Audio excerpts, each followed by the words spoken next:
Voin March ni somni pathum kum sang ni somni paruk Monday ani a Mizo Global TV channel min thlir saktu te chibai le vek ule US President Donald Trump an Iran nena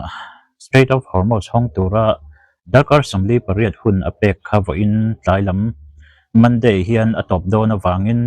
US Navy le Iran Revolutionary Guard te chu Persian Gulf high alert in an in epmeka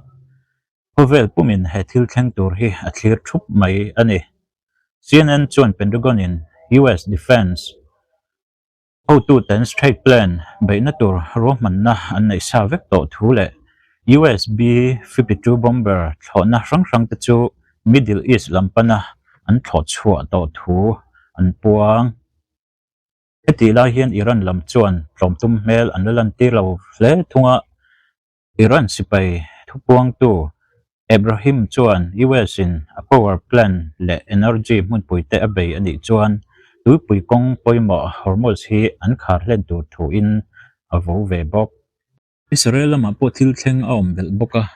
vo in khofing cha tan atang khan Israel sipai te chuan Lebanon chimlam mun hrang an beya Gaya Bridge po an ti chiat thu an nem het ani ma se he in beina hian an mani ngei po overlet ve tlat beya Israel sipai chuan ralti tak main an mani sipai pakhat kum samruk mi a farmers covid ta chu lai pui artillery an ka sual awangin a thi thu an puang hei hi sipai mani le mani in ka sual friendly fire an ti kha ani a Israel sipai chuan Lebanon chimlama Gaya Bridge leilon an ti puaka Lebanon President Joseph chuan hei hi Israel sipai ten ram chunga ronlu ground invasion an tumna mahruai ani thu asoi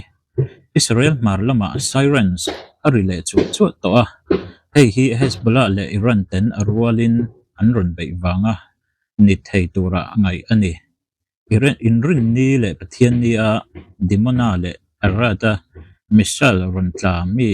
za somriat chuang hliam an omna khan Israel mi puite rilru ati boi hle a an Iron Dome rin tlak tok lovem ni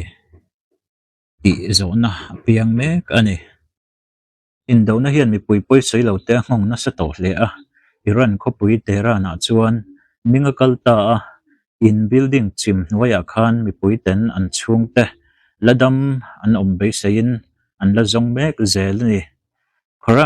Karam abada phei chuan no kwang pakhat US le Israel beina wangin a thi thu hriat ani a Tabriz khopuya po mi paruk ngot an thibok US Central Command CENTCOM how to branch khopar chuan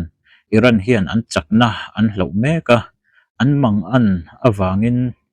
civil mun puite an bei chiama apu lain Iran lam chuan Saudi Arabia a US base te an bei thu an soi ve thung ani